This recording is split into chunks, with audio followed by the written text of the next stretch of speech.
Hello everybody, just wanted to do an article on good versus great property developers. I first thought that I'll write an article, but now as I started going, I thought it would be much quicker and much more interesting if I just explain the differences between a good developer and a great property developer.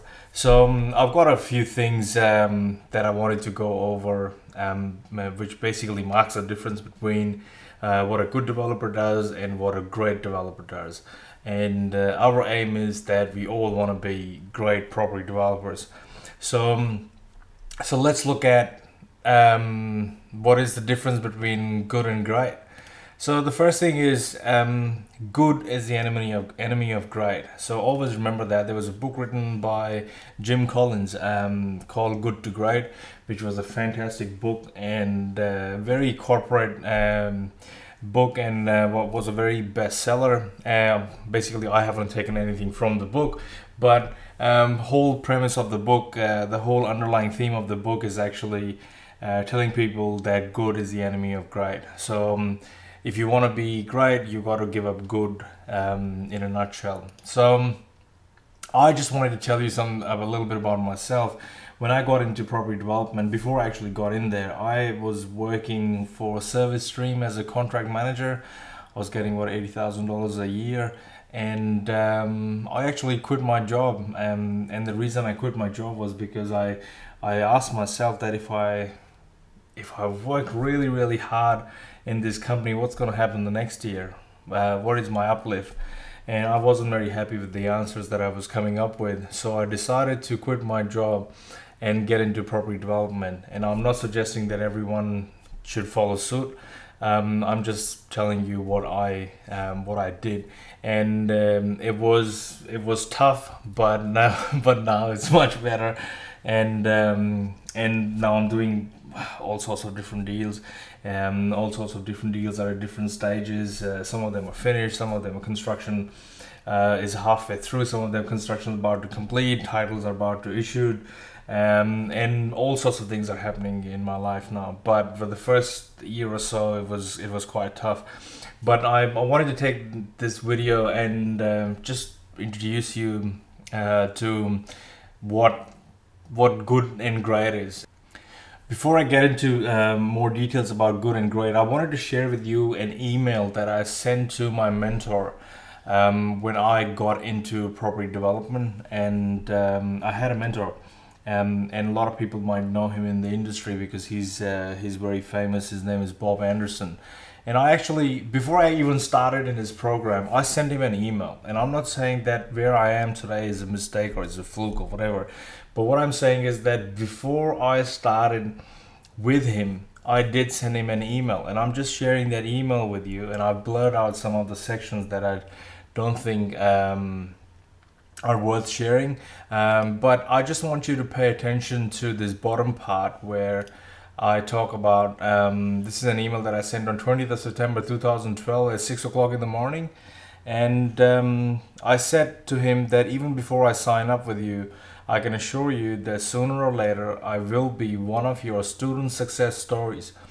And Bob replied to that, looking forward to that. I had said to him that that's my level of commitment and my drive to move forward is so my question is when and how can I begin. So this is even before I actually started. This is in 2012, and if you look at it, it's 20th of September here, and I can't believe, trust me, I didn't plan on doing this on 20th of September, but I just looked at this now and I looked at 20th of September. This is exactly 3 years ago. Exactly 3 years ago, 6 o'clock in the morning, I actually sent this email out to my mentor Bob Anderson, and before I joined with him. So all I'm saying is, to be great, you just have to you just have to be passionate about things, and you just have to know that this is what you want and go after it, because just like your life depends on it. And why? Because it does. Because if not this, then what? Yeah, this is the difference between good and great. So let's look at some other things. Sometimes you have to give up the good to be great, as we discussed, And what is the good to great foundation? So if I look at it, the first thing is that you got to discipline yourself. You got to discipline your thoughts. You got to discipline your action, and you got to build greatness that lasts. And you got to think out of the box.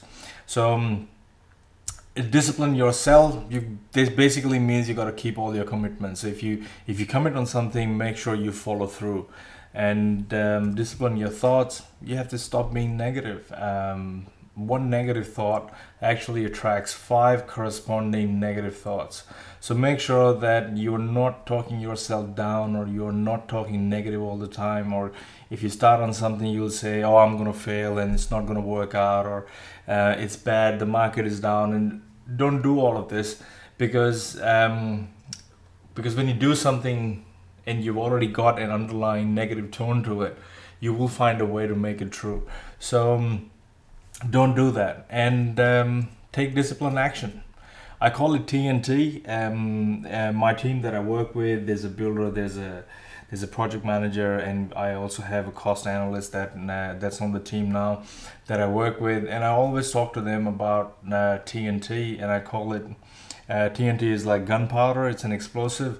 But our TNT stands for today, not tomorrow. And what that means is that if you don't take an action on something today, tomorrow it will actually become TNT. And that's how this industry is. So you got to be on top of things at all times. So it's always TNT when you are developing. You got to build greatness to last. What does that mean? You got to follow the system, tweak it along the way, and continually grow and learn. This system that I put together, which is the property development system, and I tweak it every day. And as I tweak it, as I improve upon it, I change some steps. I maybe switch some steps up and down, so on. And I constantly tweak it just to find a way so that it's better, quicker, and more easy to follow. Think out of the box. You got to be creative, especially if you want to do no money down deals. Not only you need to know what the rules are, but you also be very creative in structuring deals, finance, and how the whole deal is going to come together. So there are lots of moving parts in a deal, and you've got to know all of them, and you got to know the rules, and you got to be creative. So most of the good developers do this, and I call it self-sabotage. So what does that mean? That means all the good developers. Let me just explain you what self-sabotage is. It's basically behavior is said to be self-sabotaging when it creates problems and interferes with your long-standing goals. So, and it happens when part of your personality acts in conflict with another part of your personality. So you might be saying from the outside, yeah, I've got to do this, I've got to do this, I've got to do this, and you get into a deal, and then you start sabotaging yourself. You start talking yourself out of it. And I see this, I've got investors who have invested with me in the deal, and they've gone through this roller coaster with me, and I've held their hands, we walked together, and they've understood how it can be very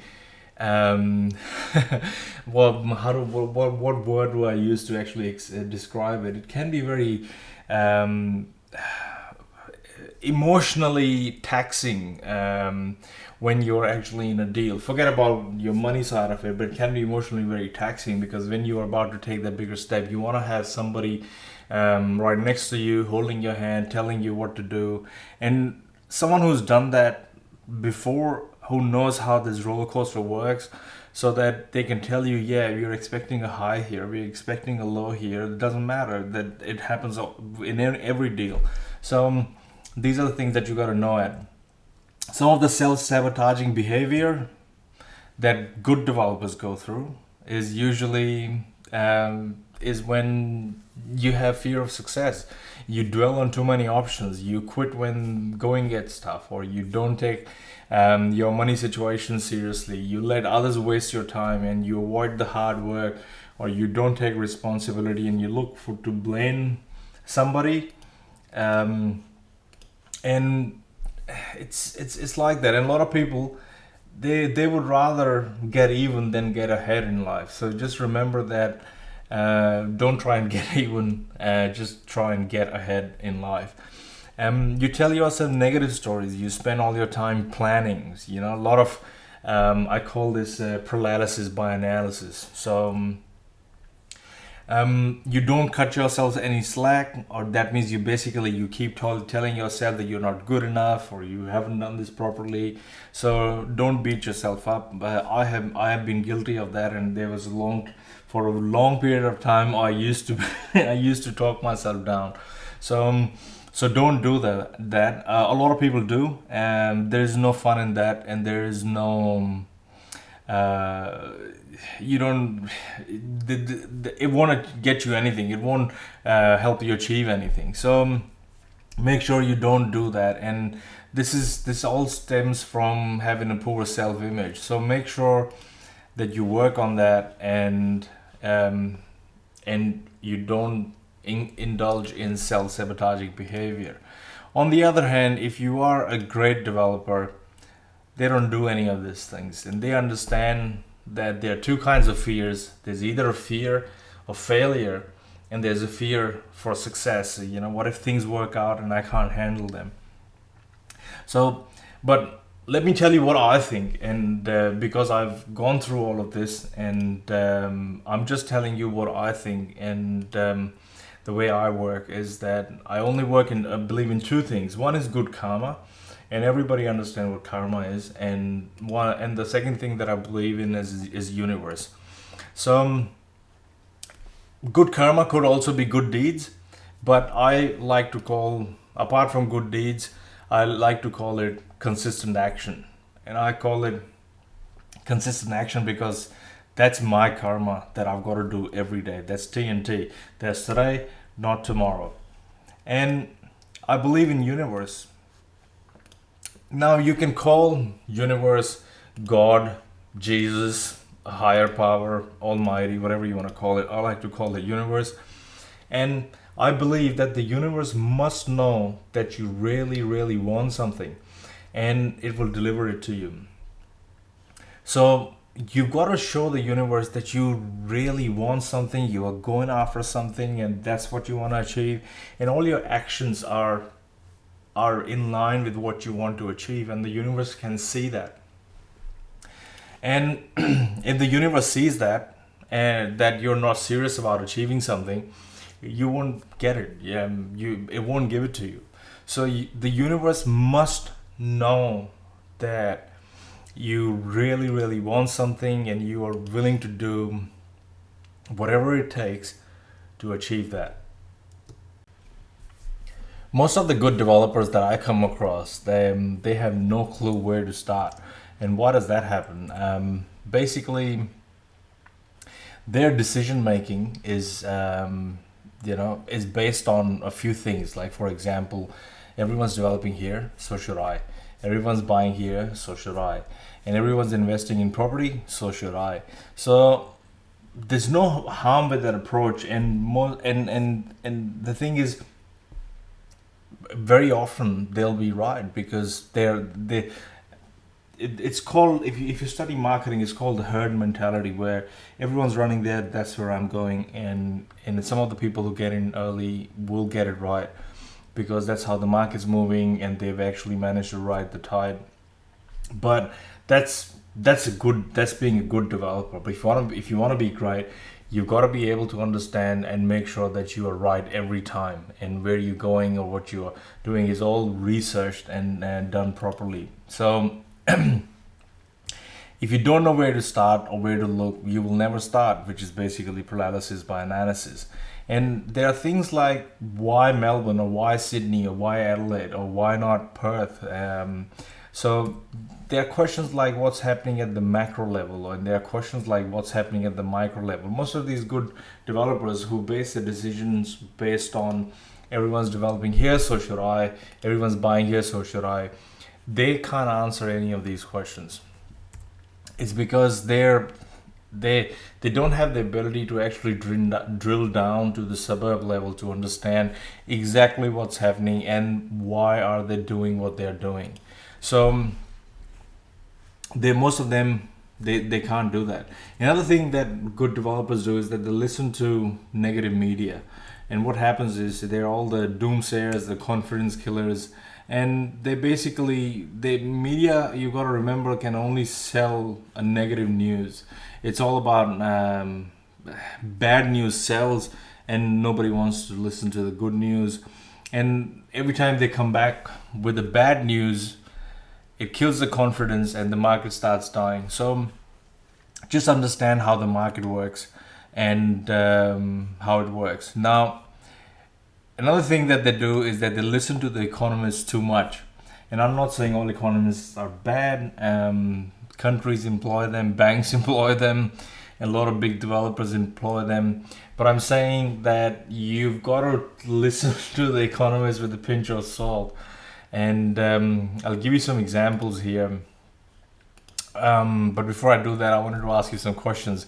Things like, have you ever met a rich economist? If an economist knew everything, wouldn't they be the richest people in the world? But apparently they are not. I don't think they even come in the top 1,000 richest people in the world. None of them would be an economist.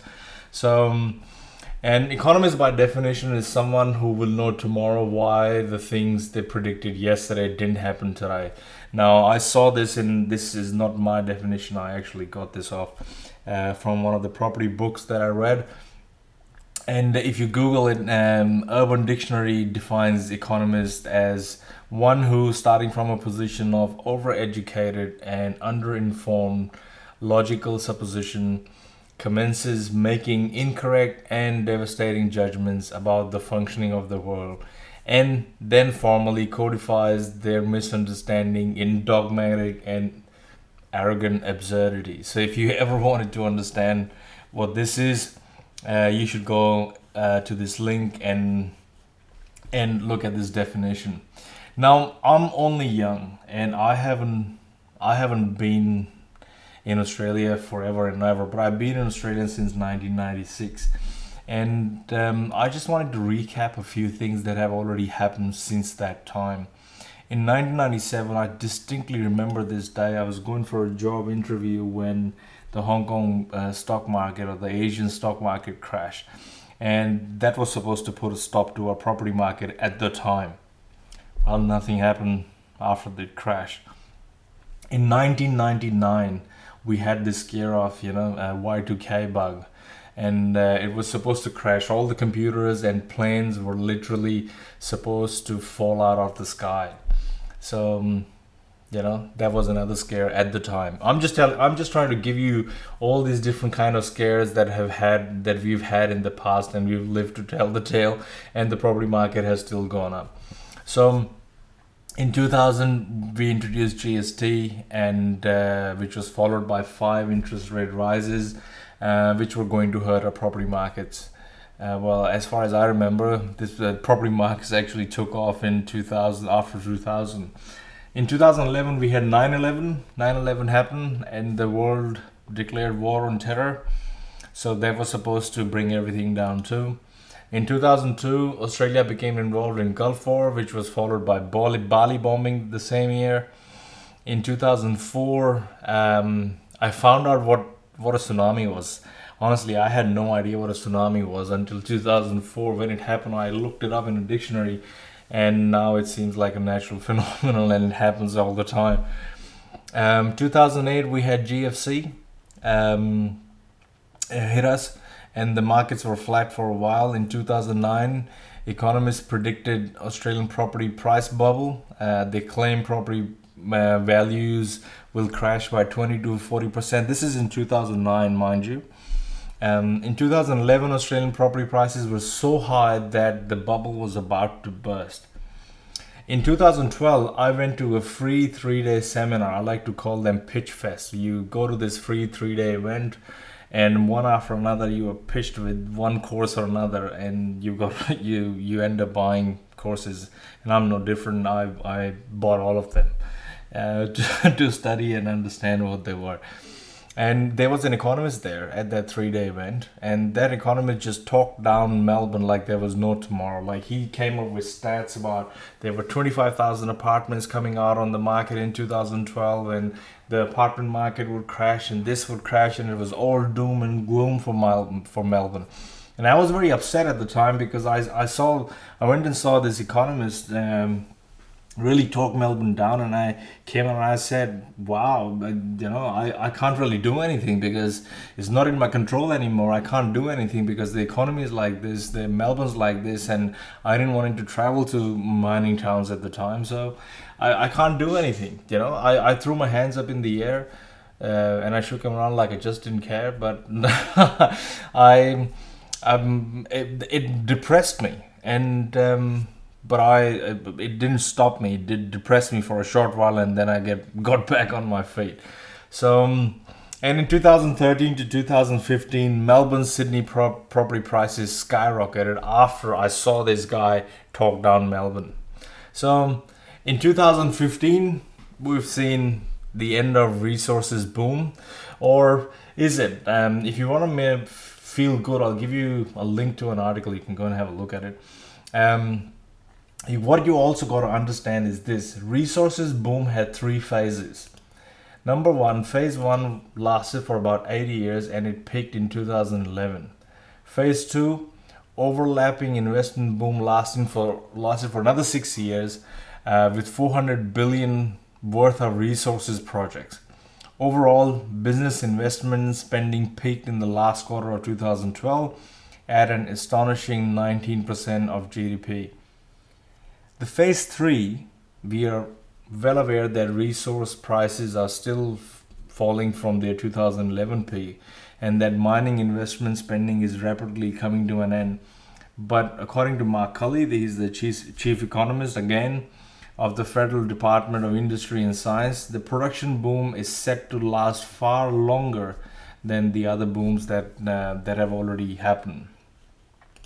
So if you wanna feel good about it, you can have a look at this article, which is on sydneymorningherald.com.au under business, and have a look at this article which talks about the resources boom and where it is at the moment. So yeah, that's what people do. They get caught out into a lot of negativity that the media spits out and the economists predict, but then they're not all 100% right. So, but great developers, they know exactly where to start. So they cover the downside and they maximize their upside. And how do they do that? They basically keep their eye on the bigger picture and have a working understanding of property economics. And I'll explain you the things that you got to understand what they are. But if you do want to feel good, go to this page, facebook.com/property development system, and I'll show you. There is an article here that I shared recently about 10 reasons to feel positive about the Australian economy. Have a read of this article. It's quite good. Plus, you can get in touch with me. You can I post out a few things. People comment on them, and we can interact with each other. So if you're interested in like this page, and also you can read this article about different things that'll make you feel good about the Australian economy. It's not all doom and gloom. So remember that. And a developer will always understand that a deal's a deal. If it stacks up, it stacks up. And this has not come out of my mouth. Well, it did come out of my mouth, but they are not my words. My mentor, Bob Anderson, told me that a deal's a deal. If it stacks up, it stacks up. And somehow it stuck with me. And now I look at deals in isolation, and I explain that in my course, the way I do it. So a great developer will understand how economics works. They would understand a working knowledge. When I say a working knowledge, It doesn't mean that you got to be an economist or you got to have a degree in in economics. You just have to understand how these things work, and I explain them in my course. How what they are, how they impact, and they're just basic understanding. Interest rate, inflation rate, how they impact on property prices, and what you got to watch out for. And you'll get a sense of where the economy is going, and you'll also get a sense of where we are going. And it includes things like house price index, Australian economy, and the Australian dollar. So you've got to understand property clock and market cycles. What are the different stages? You've got to also understand how you can listen for these signals, and what are the signals that you listen for, and how do you use technology or internet to understand all of this. Then you got to understand what the statistics say about every different suburb, different states, and how you can use them to understand and make decisions of where you're gonna go, what areas you're gonna go after. So these are things that you gotta know. All great developers will know them, and you'll also understand capital growth and how you identify capital growth suburbs. I give away a lot of calculators and everything with my course, and you can just punch in numbers and understand how they work. You got to understand what the demographics are and why do people move, and how to find out where they are moving now. So if your example, you are developing in XYZ suburb, you need to understand if there are people moving out of there, if there are people moving in there, how to find that information, and how to use that information to your advantage. And then over here we pick up all these signals of what's going on, but then you got to validate all these signals and see how they work. And then in my course I actually teach people how they can automate the entire process. So that's what great developers do. They understand how these things work and how they can take advantage of technology and the knowledge that they need to have to make better decisions.